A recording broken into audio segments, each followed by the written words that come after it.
2020. Et vous êtes bel et bien dans l'émission Qu'on dit la Bible sur Radio Cristal. Je suis au micro, l'évangéliste Jacques Gilbert Daïcher. Je suis avec la sœur Sabine Akpeke et aujourd'hui nous allons débattre du thème la bête de l'Apocalypse, mythe, métaphore ou réalité. Et aujourd'hui, nous invités, nous avons deux éminentes personnalités au milieu de nous qui sont pasteurs. Bien avant de vous les présenter, nous allons écouter le Day of His Power, le Don Wayne, et nous revenons.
Retour au studio, c'était le Day of His Power de Don Wayne, l'artiste de renommée internationale qui est de nationalité américaine. Je l'ai dit tantôt, nous sommes sur Radio Cristal, la voix de l'Éternel, émettant de nous la capitale du Togo, et nous sommes dans l'émission Qu'on dit la Bible. Aujourd'hui, nous allons débattre du thème la bête de l'Apocalypse, mythe, métaphore ou réalité à venir. Et pour en parler, nous sommes avec deux éminents serviteurs de Dieu et qui pratiquement ne sont plus à présenter. Et bien avant de leur tendre le micro, je vais passer le micro à Sabine Pelina qui co-anime l'émission avec moi. Shalom Sabine.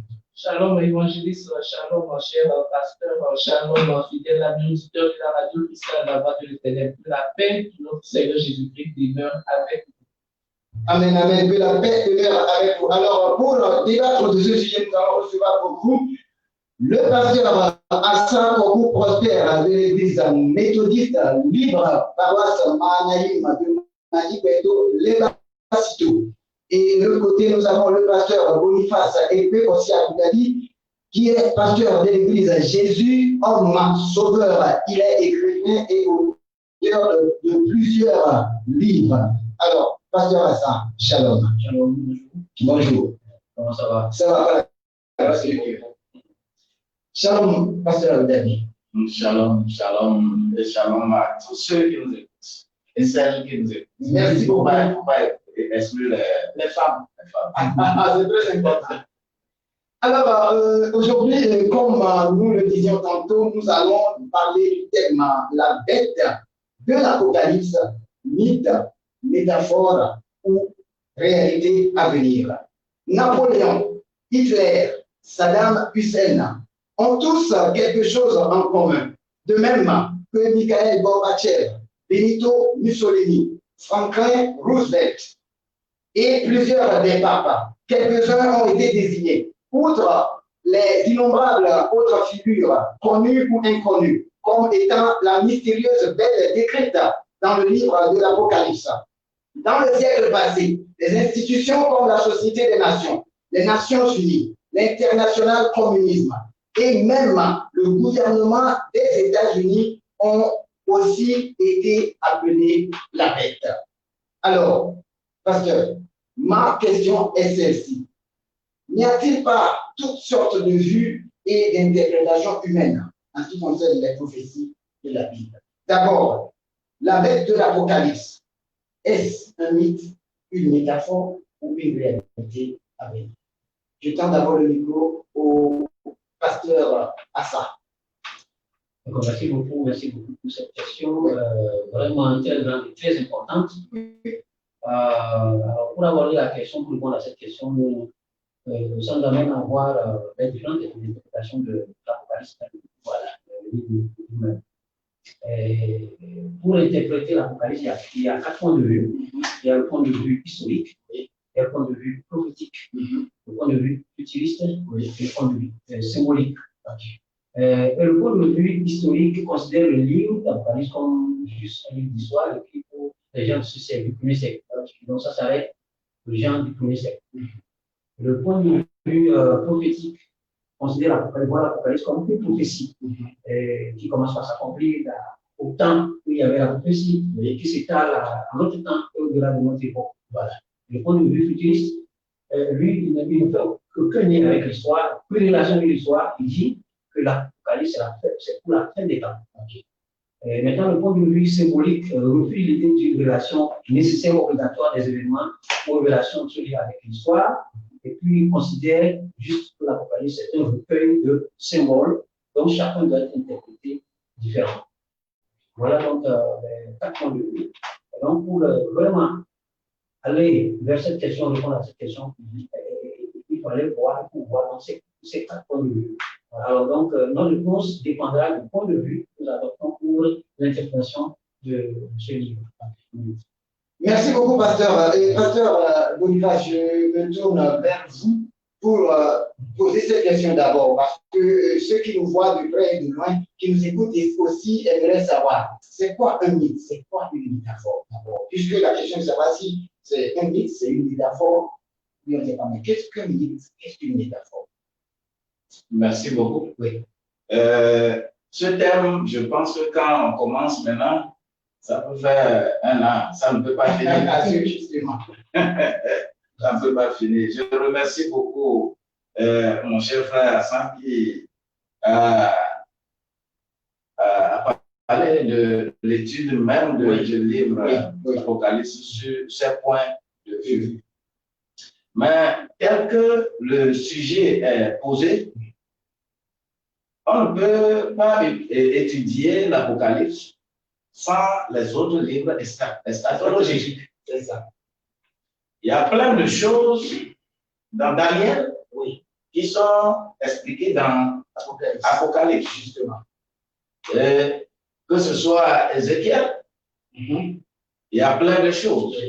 Donc, c'est des livres tellement liés, et quand tu veux faire l'eschatologie, alors tu vas rentrer là-dedans. C'est pourquoi le problème de mythe, quand on parle de mythologie, nous savons que c'est les trucs que nous racontons. Et puis, Bolotoui a fait ceci. On parlera de mythe. Et dans la période médiévale, il y a eu beaucoup de choses qu'on croyait fermement, mais qui sont devenues mythes. Et si on ne sait pas faire, le christianisme aussi va devenir un mythe. Parce qu'au fur et à mesure que la chose se déconnecte de sa substance spirituelle, de sa substance pratique, ça rentre après tout dans ce que nous appelons le mythe, la mythologie grecque. Alors que quand on parle de la Grèce, dans le temps, c'est une puissance, c'était des choses réelles. Mais aujourd'hui, ça devient mythe.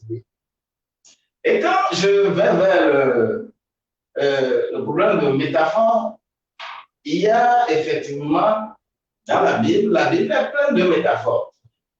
Parce que des symboles pour représenter certaines choses, des signes pour représenter d'autres choses.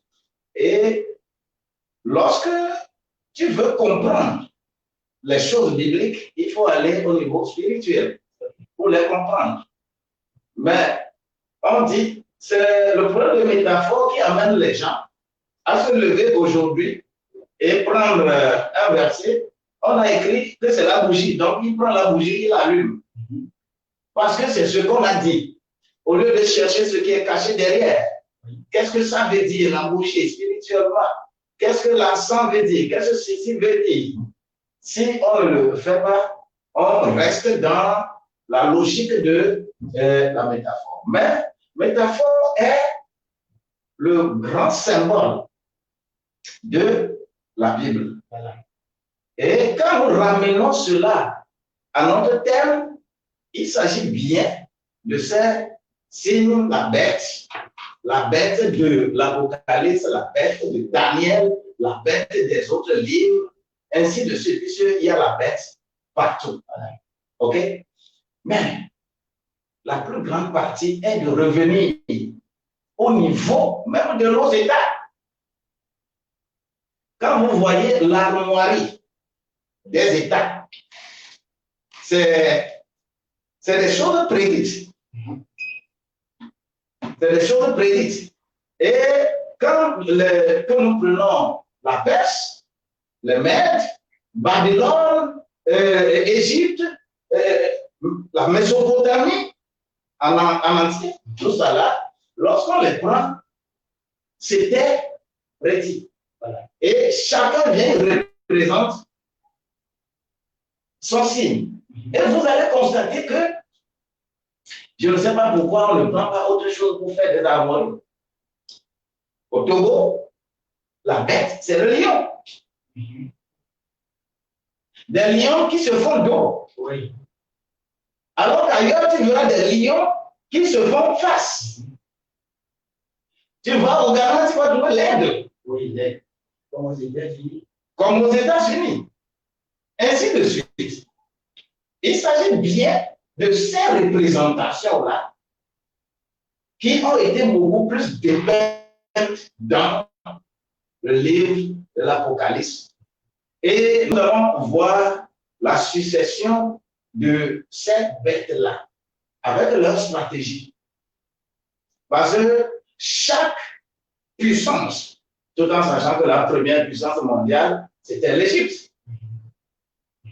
C'est l'Afrique, la première puissance mondiale. C'est après tout que ça tourne, ça va en Mésopotamie, c'est parler de ces Perses, ces Babylone. Et aujourd'hui, la stratégie que Rome utilise semble être meilleure aux stratégies que les autres ont utilisées. Et tout ça là, ce sont les signes des bêtes. Le pape François qui est là aujourd'hui, il continue dans la logique en proclamant leur Laudato Si. Dans c'est quoi ça? Laudato Si. Laudato Si. C'est chaque pape impacte son passage avec quelque chose. Ça marque personnel. Oui, ça marque personnel. Jean-Paul II, par exemple, c'est cette affaire de comment on a œcuménisme. Oui. Ce qui fait que à Rome, au Vatican, Jean-Paul II a réservé une chambre pour toutes les divinités du monde. Partant de là, parce que, et c'est de là même vient l'affaire du Panthéon.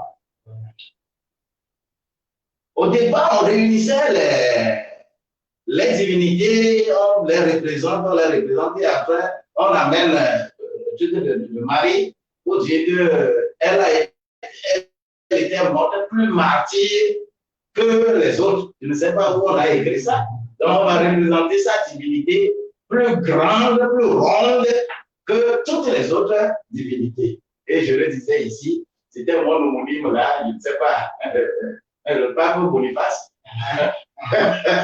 Oui, le pape Boniface, avec ces stratégies qui ont essayé d'écarter les autres divinités pour dire que la divinité du Panthéon Marie, avec les histoires de Nimrod, que nous connaissons tous là, voilà un peu la bête qui continue de travailler. Et quand vous regardez leurs symboles, leur harmonie, vous lisez tout ce qui est décrit dans l'Apocalypse là, vous lisez ça dans les harmonies.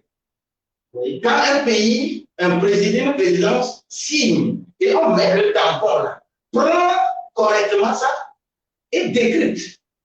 Tu verras le signe de bête. C'est comme l'aigle des États-Unis dans leur billet de trucs là où ils ont écrit Ordo à Tao. Yeah, c'est ça.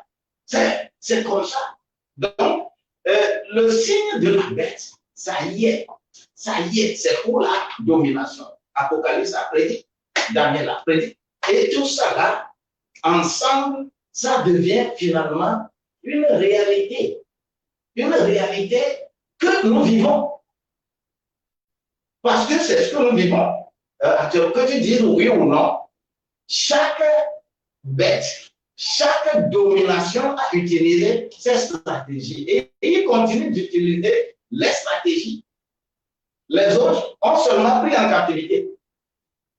Quand nous prenons la Syrie, et ils ont pris en captivité Israël et on a imposé d'autres rois là-bas. Ce que nous faisons en Afrique, les Blancs, les Français nous imposent les présidents en Afrique et parce qu'ils doivent le servir. Est-ce que vous voyez? Les Babyloniens ont aussi fait de même. Pour prendre la captivité, Juda et Jérusalem. C'est que les gens étaient vraiment éclatants pour un peu revenir, pour que la Grèce, je ne vais pas l'oublier, c'est la Grèce qui, encore avec son intelligence, qui va beaucoup plus impacter Israël, comme la France nous impacte aujourd'hui. Les intellectuels d'Israël, c'est la Grèce. Mais pourquoi Rome va venir maintenant dominer, supplanter? Rome va venir supplanter tout simplement parce que Rome a été plus maligne que les autres. En faisant quoi? En se lançant sur les choses spirituelles, spiritistes, domine. Rome n'a pas seulement pris en captivité, mais Rome a pris en captivité leur adoration. En ramassant les choses qu'on utilise pour faire adoration. Comme la France a ramassé nos trucs traditionnels que nous réclamons aujourd'hui. C'est ce que Rome a fait pour maintenant prendre tout ce qu'ils utilisaient. Ils ne croyaient pas en Jésus-Christ. Mais comme Jésus-Christ est mort, pas malgré tout, on a gardé la tombe, mais il est ressuscité. La manière dont il est mort, c'était devenu quelque chose de plus grand. Ils ont commencé à croire. Et quand ils ont commencé à croire, eh bien, ils vont maintenant venir ramasser leur instrument d'adoration, pensant que c'est en faisant le rituel qu'ils sont plus forts. Ils ne savent pas que Dieu lui-même est le meilleur stratège.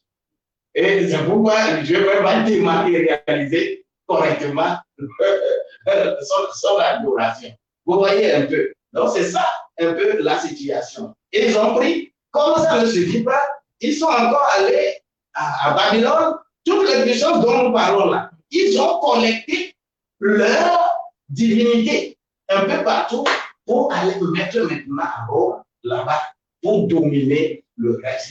Et c'est eux qui font et défont les présidents.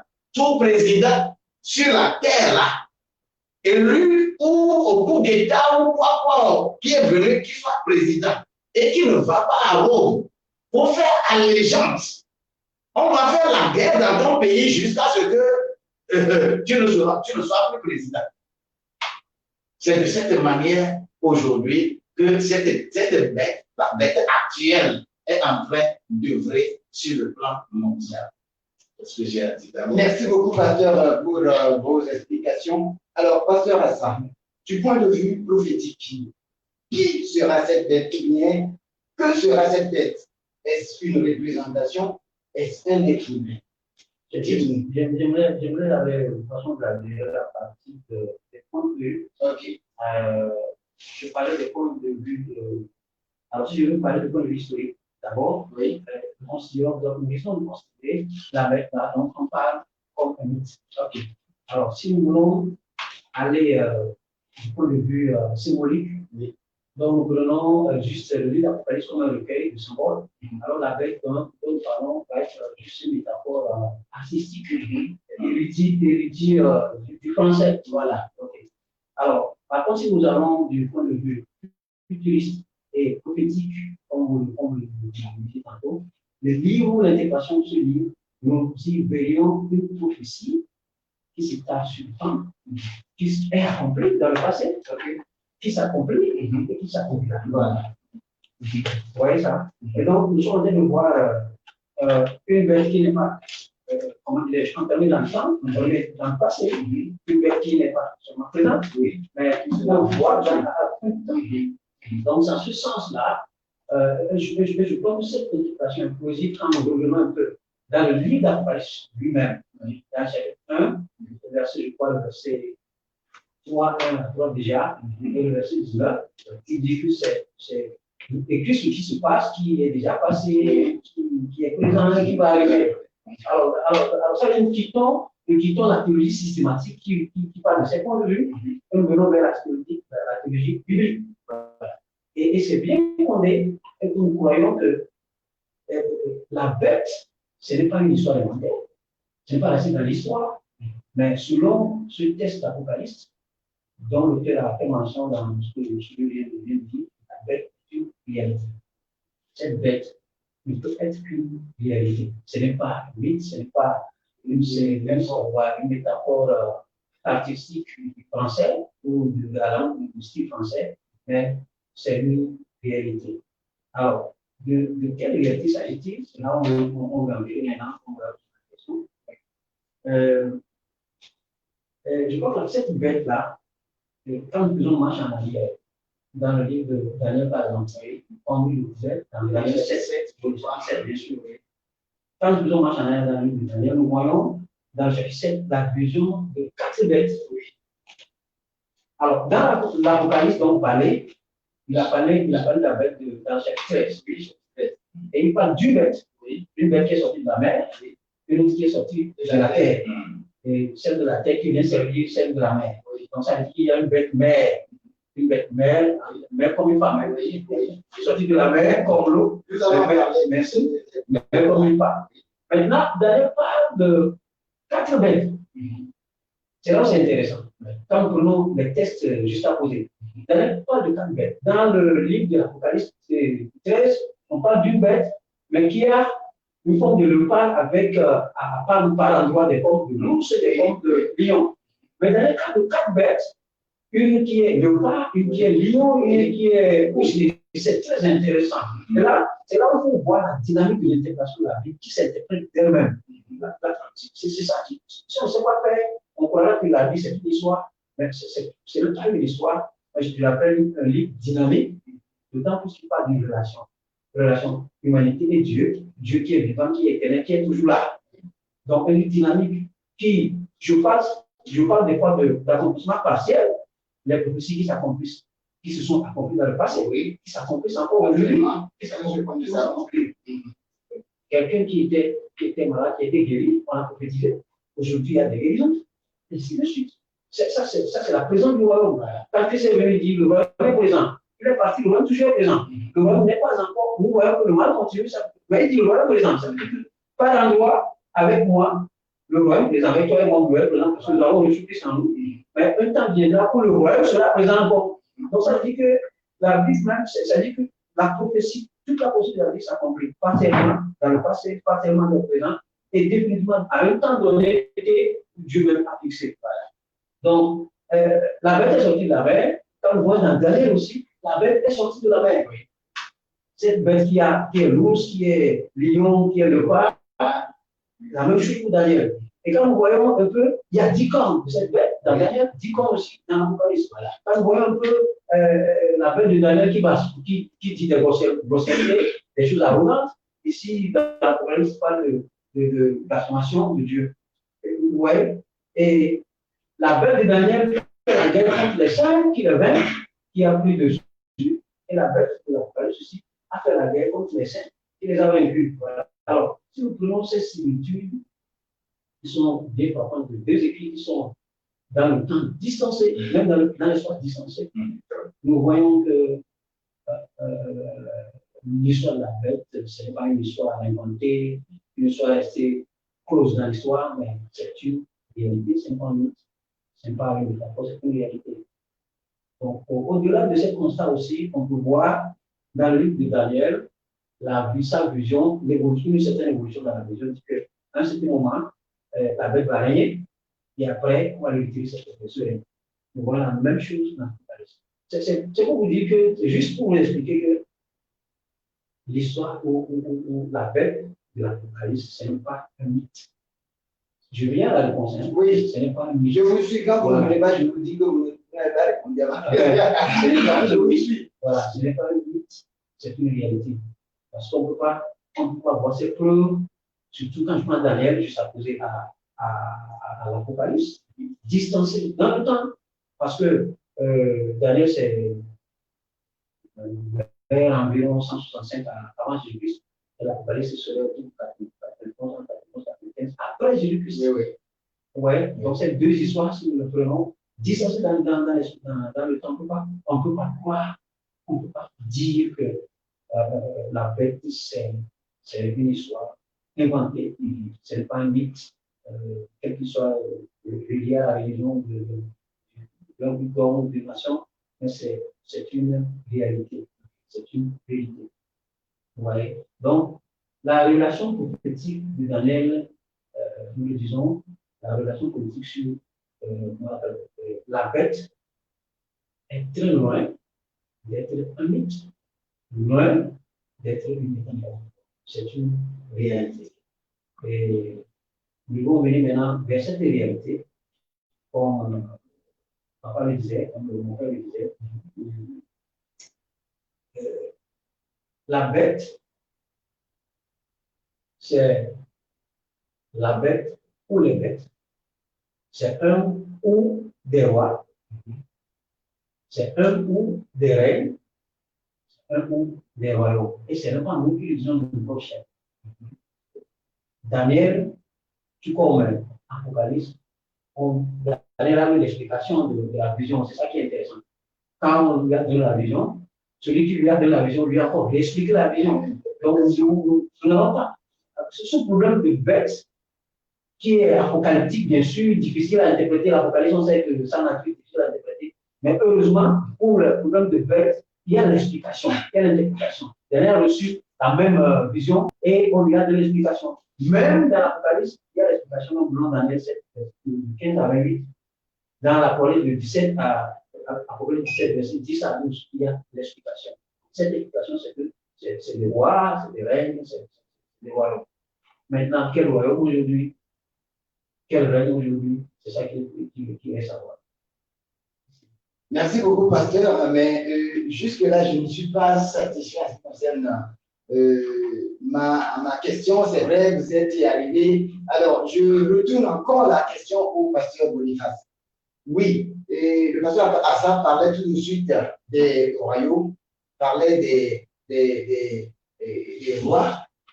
Bon, maintenant, et comme lui-même il a dit tout de suite, c'est quel royaume, c'est quel roi. Lui nous parle, et il a, dans son développement, il a parlé d'une bête mère, c'est-à-dire qui sera la locomotive qui va conduire les autres. Alors, pasteur, ce que les internautes et puis ceux qui nous regardent sur les réseaux sociaux veulent savoir et que nous voulons savoir ici dans ce studio, qui ou que sera cette bête? Si c'est des rois, si c'est des rois. Alors, maintenant, la Bible nous parle d'une seule bête. C'est qui la bête? C'est quoi ces caractéristiques? Qui sera la bête? À l'heure où nous sommes bien, dans les temps qui sont sur le point d'être, qui sera cette bête? Ou que sera cette bête? Bon, Bien toujours à la question. merci beaucoup. D'ailleurs, en suivant tous les raisonnements et en regardant les événements qui sont là actuellement, le pape François a déjà fait sa candidature. Oui. Pour être le président mondial. Si, il a déjà lancé ça en octobre. Il a déjà qui est la locomotive de Fratelli Tutti. Voilà, oui, Fratelli Tutti, qui est le symbole des croix rouges. Voilà. Et en mettant plus l'accent sur l'humanisme. Mais je voudrais, à la lumière de la bête, j'ai essayé de recenser un peu quelque chose en 9 points. Okay. Ici, quand on parle d'abord de la bête, au niveau de Apocalypse au chapitre 4, verset 22, il s'agit d'un homme sans Dieu. Un homme sans Dieu. Sans Dieu. Qui symbolise la bête. Okay. Le deuxième niveau, on parle de la bête écarlate. Oui, la bête là, écarlate. En 2 points, selon Apocalypse 17, verset 1, ou Apocalypse 17, verset 3. Ou Apocalypse 17, verset 1, elle est le symbole de l'Empire romain reconstitué. L'Empire romain reconstitué. Ça, c'est Apocalypse 17, verset 1. Mais Apocalypse, le verset 3, elle est le symbole du pouvoir impérial de Rome. Ça, c'est la seconde interprétation. La troisième, il s'agit de la bête sans raison,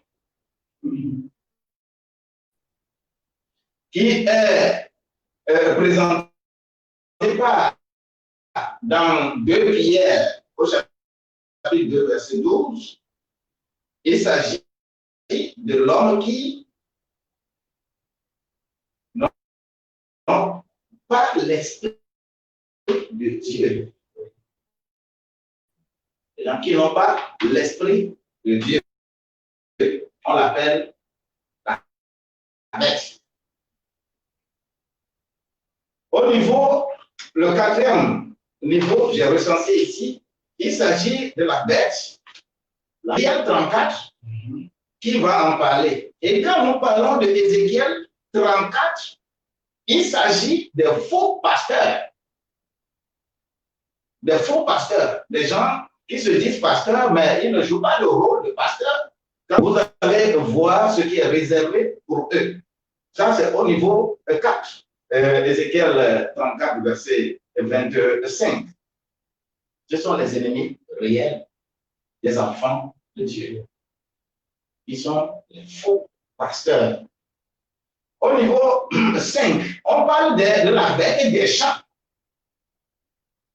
Osée 2, verset 12, en a parlé en parlant de la bête et des champs. Donc, elle est symboliquement les nations.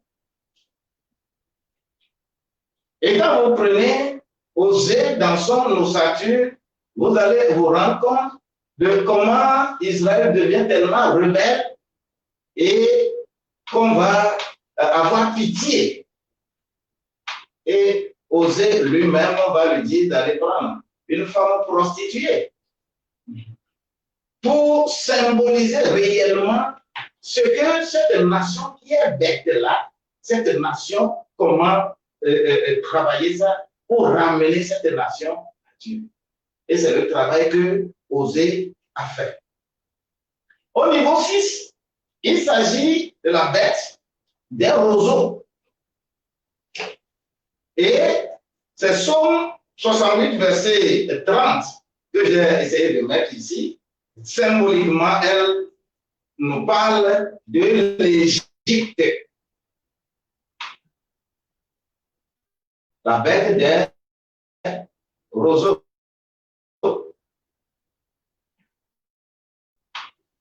Lorsque je suis au niveau 7, comment on appelle-t-on? Job 28, verset 8 va parler de la bête fauve, qui est quel symbole? Littéralement, c'est le fils de l'orgueil, la bête. Et vous allez constater cela dans le livre, quand je prends Belshazzar, quand je prends ces rois-là, ils ont été réellement les fils de la rébellion, de l'orgueil, même. Le 8e point que j'ai recensé ici, il s'agit de la bête qui fut tuée. C'est Daniel au chapitre 3, c'est l'Empire romain. L'Empire romain. Et qui va subir le jugement à la fin des temps. Et enfin, la bête romaine même, la bête romaine même, qui est dans Apocalypse 13, verset 11. Il s'agit en fait de cet empire romain qui renaîtra. Parce que vous allez voir comment cet empire romain même est dans la métamorphose. Donc, voilà un peu les choses que j'ai essayé de façon sommaire. Mais lorsqu'il faudra faire leur combinaison, prendre ce livre, aller dans l'autre livre et faire les combinaisons et ramener, je ne veux pas me prononcer ici pour dire que la bête c'est X. Oui. La bête c'est Y. Je ne peux pas me prononcer parce que quand on parle de la bête, il ne s'agit pas seulement d'un homme. Tel que nous avons énuméré l'ensemble de ce que je viens de décrire. Est-ce que vous voyez? Donc, c'est un contexte que tôt ou tard, nous savons qu'il y aura ce gouvernement mondial après l'enlèvement. L'enlèvement de nous, les enfants de Dieu, il y aura beaucoup de choses. Et que tout le monde va être soumis, sera soumis à cela. D'ailleurs, c'est le signe que nous avons déjà dans le visage. C'est déjà un signe. C'est déjà un signe. Et déjà, les vaccins qui sont prévus, la biométrie, on a fait passeport biométrique, ça ne les suffit pas. On prévoit beaucoup de choses. Quand tu vois des compagnies aériennes aujourd'hui, les compagnies aériennes inventent leur passeport. Ah bon? Oui. Leur passeport. Et quand tu n'as pas ce passeport, dans lequel il y a en même temps le carnet jaune incorporé. Ah bon? Oui. Donc, tu ne fais pas tel vaccin, tu ne peux pas voyager. Ce n'est pas possible que tu puisses monter à bord de l'avion. Tout ça sont des stratégies, sont des principes que nous avons. On les voit à la légère. On regarde les choses aujourd'hui à la légère, comme ça. Mais l'intelligence artificielle vient maintenant prendre tout en captivité. Quand tu prends ton téléphone Android, je pense que de temps en temps, tu reçois des messages comme quoi tu as visité ce lieu, oui. Il faut noter 5 étoiles. Oui. Si tu ne sais pas faire, tout ça là sont des stratégies qui sont là et on te contrôle. Comment est-ce qu'ils ont su que tu as visité ce lieu? Voilà. Parce que ils ont quelque chose qui est introduit dans nos portables Android. Ça y est. C'est-à-dire, quand on rentre même dans le développement de la chose, vous allez secouer la tête. Si aujourd'hui, on nous dit d'avoir quelque chose à mettre dans nos antennes, pour que on dit que ça, c'est en train de gêner les avions, les trucs de radio, alors que la fréquence utilise. Les radios, en réalité, utilisent basse fréquence. N'est-ce pas ça? Vous qui êtes technicien. basse fréquence, ça veut dire quoi? Ce sont des canaux qui sont très, très loin. On veut vous ramener à la haute fréquence. Les radios, les télévisions veulent les ramener à la haute fréquence. Tout simplement, les armées, je le dis, à voix basse. À la revue des yeux.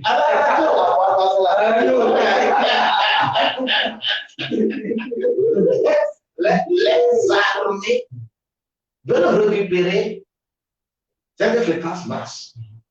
Parce que c'est plus efficace. Parce que les fréquences hautes, c'est des autoroutes. Beaucoup peuvent circuler, mais sans se toucher. Et pour que le message aille plus loin, il faudra faire des antennes de relais.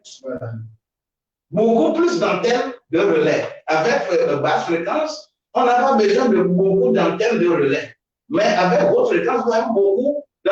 Ce n'est pas ça. Ah, ben je suis devenu technicien. Et c'est ça qui est aussi à la base de G5 qui tue les gens.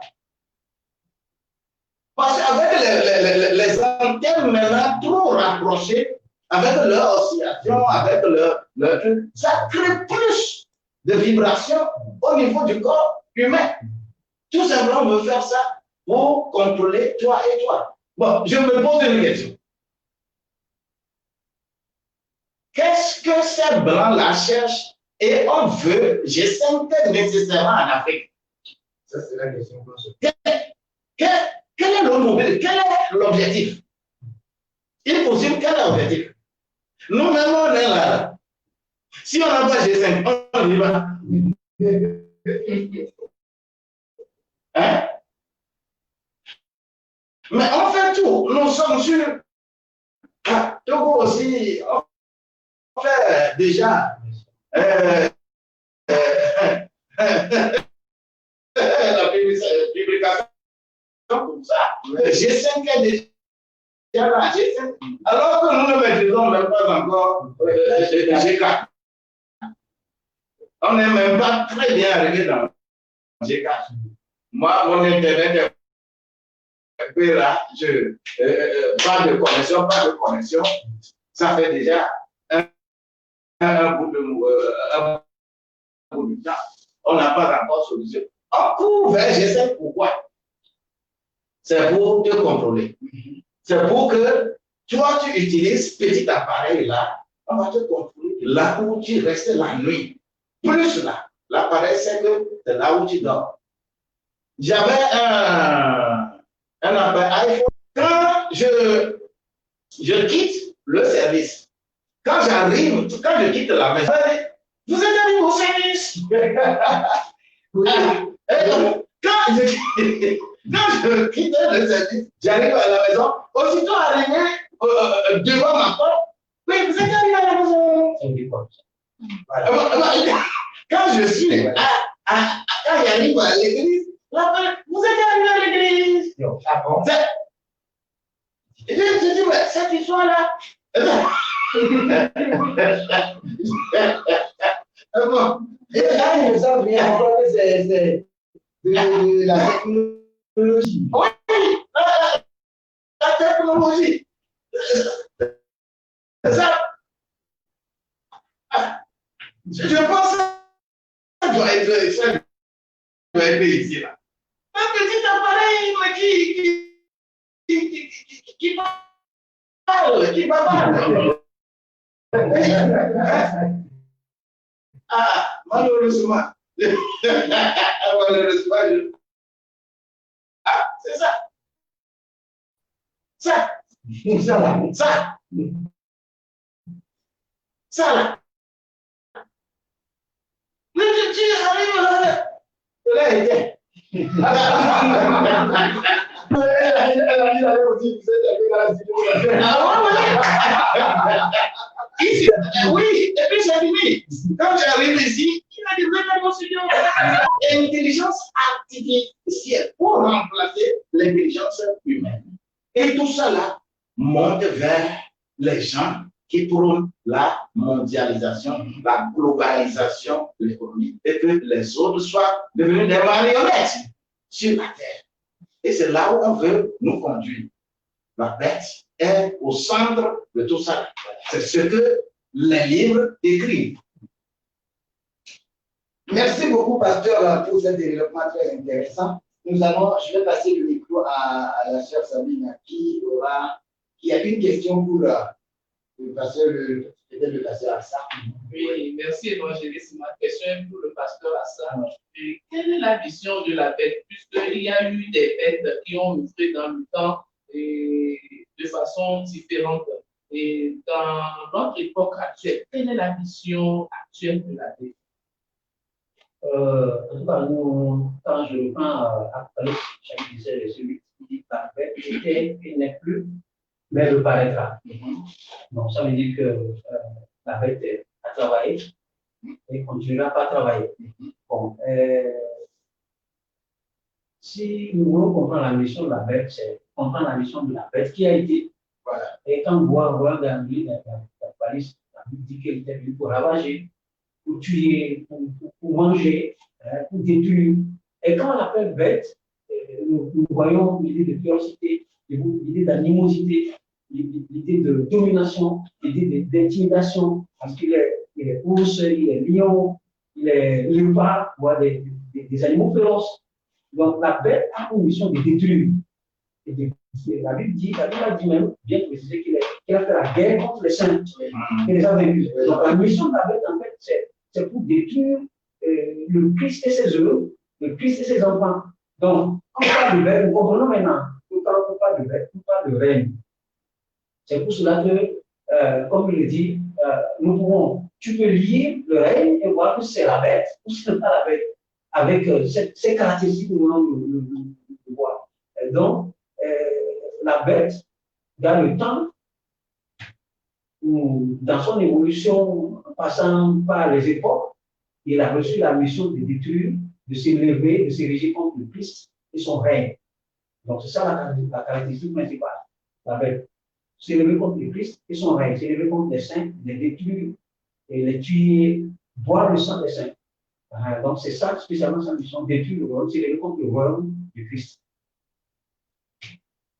Et avant de passer le micro à la sœur Sabine pour sa prochaine question, je crois que nous allons souffler un peu en musique en écoutant Bénédiction du groupe ICC et nous revenons.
Retour au studio sur Radio Cristal. Je passe tout de suite le micro à la personne qui nous a prochaine question. Parce que les plans de la bête en tant que saint. Pour contrecarrer le plan de la bête, la relation que Jean a reçue, c'est que c'est un programme. C'est le plan de Dieu. La Bible dit que la bête a reçu le pouvoir de détruire aussi à un certain temps, et à un certain moment, il retire ce pouvoir. Et définitivement, il sera jeté là-haut sur la chaîne. La bête, c'est le serviteur. C'est le plan de Dieu qui arrive à un certain moment où cette bête-là, il reçoit l'autorité de faire ce qu'il peut faire. Et à un certain moment, on le retire sur ce pouvoir. Donc, je ne pense pas que les chrétiens ont quelque chose à faire, sauf que les chrétiens doivent se garder chrétiens, même au temps de la bête. Parce que quand vous voyez un peu, j'aimerais ajouter ceci. Cette allégorie de bête, qui utilise bien sûr cette métaphore que je dis qui n'est pas nécessairement un style de langue, mais une réalité, c'est un esprit. Voilà, c'est ça qu'il faut comprendre. Comme je l'ai dit, on ne peut pas fixer tout ça, c'est un rêve, mais on peut le voir. Ce règne-là, voilà la caractéristique. Un règne qui s'élève contre les enfants de Dieu, c'est le règne de la bête. Ça, c'est comme ça qu'on voit, avec la violence, la domination, qui domine tout, qui détruit tout. Pour lui, c'est l'intérêt comme l'intérêt personnel. Il faut que tout s'ouvre, que moi je vive. C'est un règne de la bête. Un règne caractérisé par la haine aux enfants de Dieu, la haine à Christ, la haine aux enfants de Dieu. Donc, ça veut dire que la bête existe depuis, évolue dans notre temps, évoluera encore. Donc, c'est un esprit, soit nous disons c'est une allégorie, c'est un esprit. Donc, partout où nous retrouvons cet esprit, c'est la bête. C'est l'esprit de la bête, c'est la bête. C'est comme un peu Christ sur la prophétie ou sur la prophétie, on a dit, pour Israël, Jean devait venir, Élie devait revenir, n'est-ce pas? Voilà, Élie devait revenir. Oui. Mais est-ce que Israël a vu que quand les apôtres posaient la question à Jésus-Christ, Jésus dit, mais Élie est venu. Qu'est-ce que vous voulez comprendre, ces gens? Alors, ça nous voit bien, c'est l'esprit. Oui, un peu. Donc, c'est un esprit, ce n'est pas la chair, ce n'est pas le corps, mais c'est l'esprit. Quand je viens un peu, je vais encore par la phrase, ça me vient dans la tête. Je m'étonne que les disciples sur le chemin du maïs n'ont pas reconnu Christ. Et là, j'ai dit que Christ n'était pas un corps. Parce que je ne peux pas vivre avec toi pendant longtemps. Tu dis que je meurs, je ne peux pas dire que tu meurs parce que tu vas avoir peur. Oui. Tu peux me reconnaître. Tu peux me reconnaître. Tu ne peux pas le reconnaître. Je veux parler de mon oncle qui est son papa. Oui. Je ne peux pas reconnaître le fantôme de son papa, c'est pas vrai. C'est pas vrai. Comment les disciples n'ont pas reconnu le fantôme de Jésus? C'est pas possible. Ça veut dire que je me pose une question de ce type-là. C'est une esprit qui s'incarne dans des corps. C'est la même chose pour la bête. Quand on parle de bête, c'est un esprit qui s'incarne dans des rois, dans des règnes. Nous sommes convaincus que ce sont des règnes. Donc, c'est un esprit qui s'incarne, qui est derrière le règne, qui le pousse. Donc, quand le règne fait du mal, détruit, saccage, brime, autoritarisme, et puis c'est les chrétiens qui sont des torches dans les comment on appelle, qui sont au cinéma, au théâtre. Là, c'est la bête. Et c'est un esprit qui est derrière le règne. Donc, tout règne qui manifeste ces caractéristiques, c'est le règne de la bête. Donc, c'est pour dire que la bête peut exister et continue pas à exister aujourd'hui, et ainsi de suite. Voilà ce que je veux dire. Merci beaucoup, Pasteur Assa. Je crois que Sabine, le pasteur, a répondu à votre question.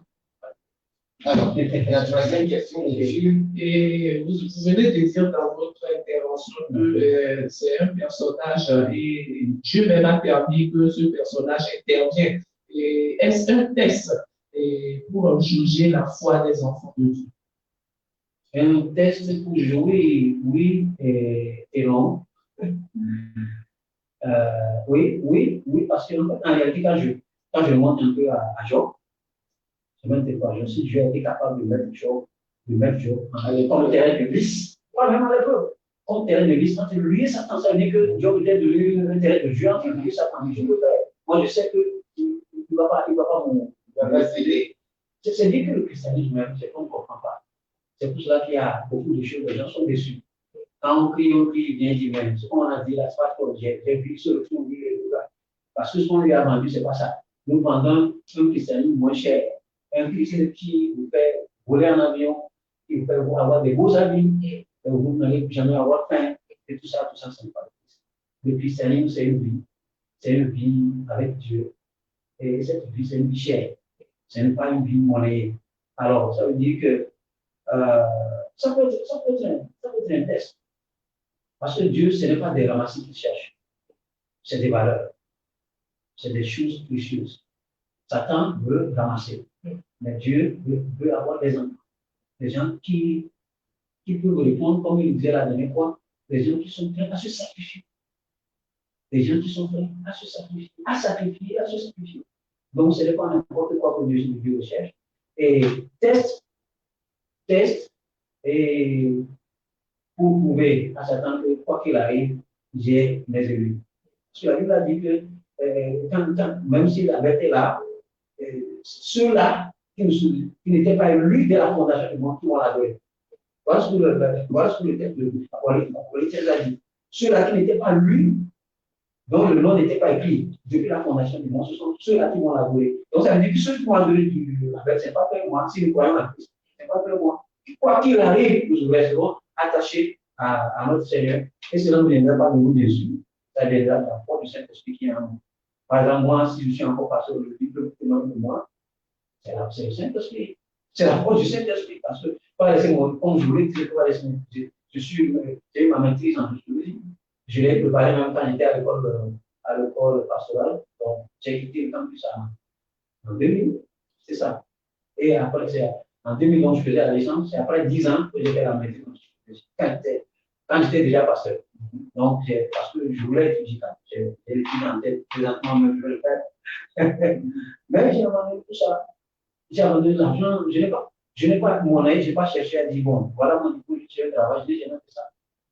Alors, je ne crois pas que si ce n'est pas le Saint-Esprit qui ne peut pas faire ça. Je ne peux pas faire ça. Parce que moi aussi, j'ai une nouvelle chose. Donc, c'est le Saint-Esprit qui nous aide à tenir très fort à ce temps de. Comme nous tenons aujourd'hui, parce que nous vivons toujours dans des règnes qui nous brillent, qui ne laissent pas nos voix, qui détruisent ou qui brillent nos doigts. Nous sommes dans ces règnes. Je ne veux pas dire que nous sommes dans le règne de la paix, de vous. Nous sommes dans les règnes qui ne nous laissent pas vivre comme il faut vivre. Même nous vivons parce que le Saint-Esprit est là. C'est comme ce coureur-là. Il n'y a pas quelqu'un qui peut lui dire, il a prévu, mais l'Esprit est là pour nous applaudir en tant qu'athlète sur cette course, dans cette course. Je ne sais pas si vous avez répondu à la question. Super, ok, merci. Merci beaucoup. Alors, merci, Pasteur Essa. Bon, pour le moment, moi, je suis toujours resté sur ma soif. Ok. Oui, de tous les côtés. Mais, bon, puisque le pasteur a dit, on veut débattre sur le juste à ouais, n'est-ce pas? D'accord, on va débattre. Alors, pasteur, ma question, ça va au pasteur Boniface. Puisque c'est d'elle que nous parlons, la bête de l'Apocalypse, et nous savons que cela a trait à la même bête dont a parlé Daniel. Alors, ici, nous aimerions savoir, la Bible parle d'icônes, de cette bête-là. Dites-nous un peu, si possible, c'est quoi que représentent les icônes, c'est quoi les sept bêtes? Merci. Oui. Avec les cornes, les têtes dont nous parlons aujourd'hui, vous savez, c'est les humains, que ce soit reine de terre, c'est les humains. C'est toujours les humains qui sont en train de travailler. Mais je voudrais d'abord ajouter un petit sel dans la deuxième question. Qu'est-ce que nous devons faire maintenant? Bon, je nous renvoie également dans Apocalypse 19, verset 8. 19, verset 8. Apocalypse 19, verset 8 qui dit, et il lui a été donné de se vêtir de fin lin, éclatant et pur. Le fin lin, ce sont toi et te dis saint parce que les gens pensent que les saints sont ceux qui sont déjà morts. Les enfants de Dieu, nous sommes les saints. Et ce qu'on te demande pour là, c'est qu'on te trouve en habit blanc. Ce n'est pas l'habit blanc que tu vas aller acheter dans la boutique. C'est Dieu qui te retrouve dans cet habit blanc-là. Il faut que chacun reçoive cet habit-là. Et ce n'est que pas avec cet habit que tu peux vaincre la bête. La bête ne peut rien contre l'habit blanc. La première, la seconde chose, la vie est faite, la vie chrétienne est faite de tests.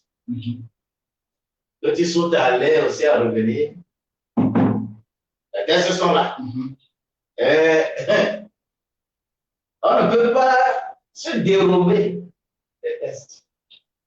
Tous les jours, c'est ça qui nous fait grandir. Et ce n'est pas nous, aujourd'hui, qui allons dire que moi, je ne peux plus subir ce que Abraham avait. Toi, ton fils, un seul fils que tu as. Prends, va me sacrifier ça. Vous pensez que c'est quoi? C'est test. La veuve, là, elle n'a plus rien à manger. Le peu qui reste, toi tu arrives. Tu dis, fais-moi d'abord, après tu feras pour toi. Alors que quand on va te faire, il n'y aura plus à faire. aujourd'hui, les chrétiens vont dire parce qu'elle est méchante. C'est quoi? C'est test. Il y en a plein dans la Bible. Et tous ceux dont leur nom vraiment retentit dans la Bible, c'est qu'ils ont passé des tests les plus durs, les plus difficiles. Et c'est la vie, c'est ça la vie chrétienne. Elle jonchée les tests. Donc, il ne faut pas fuir les tests. Donc, les tests sont là pour te faire grandir. Maintenant, en ce qui concerne l'interprétation de cette bête avec des cornes, des têtes là, je ne veux pas aujourd'hui aller sur ce chantier-là. D'accord.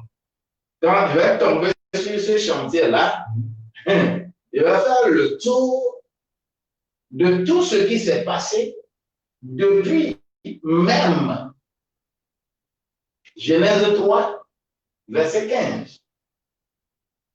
Et comment, chaque fois que quelqu'un veut émerger, tout le monde s'attendait à ce que, c'est lui qui va écraser la tête du serpent.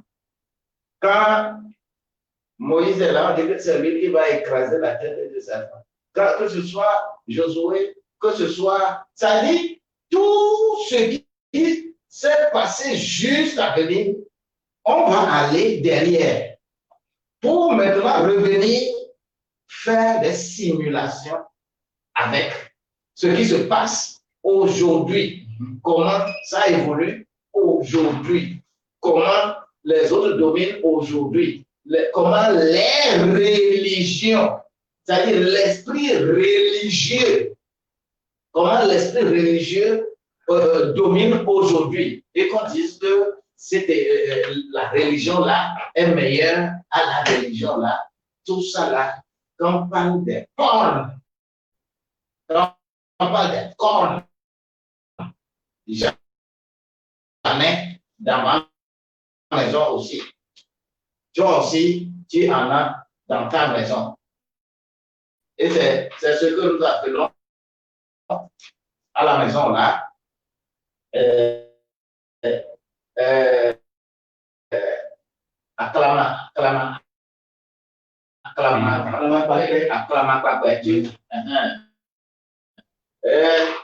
on reconnaît les vaillants.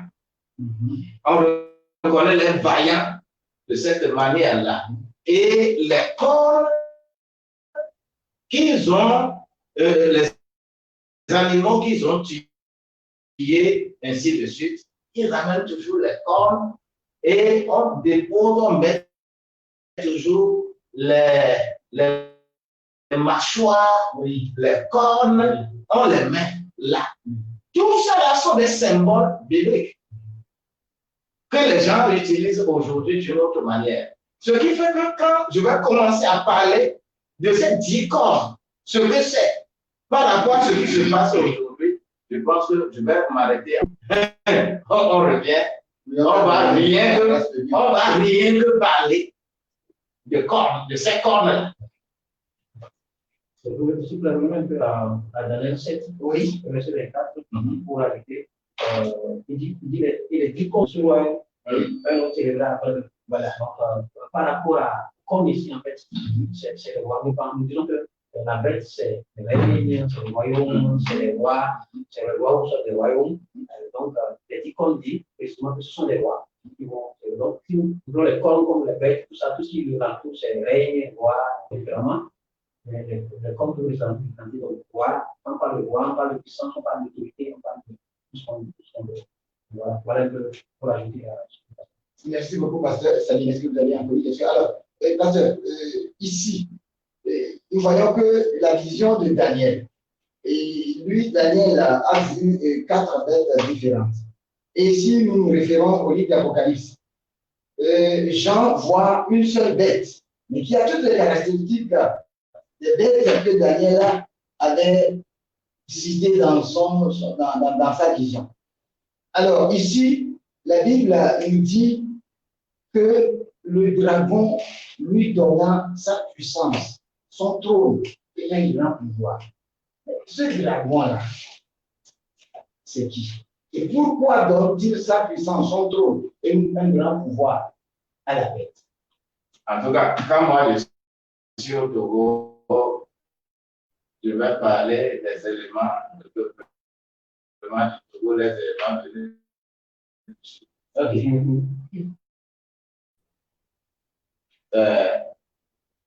il s'agit bien de ça.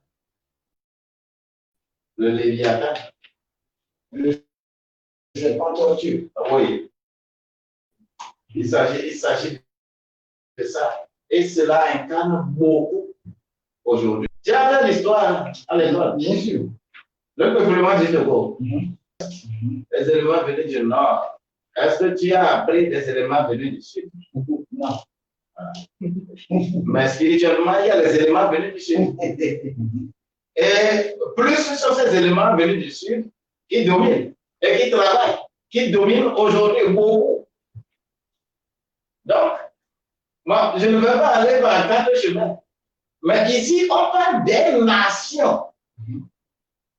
Des nations. Je n'ai pas pris le Togo pour symboliser.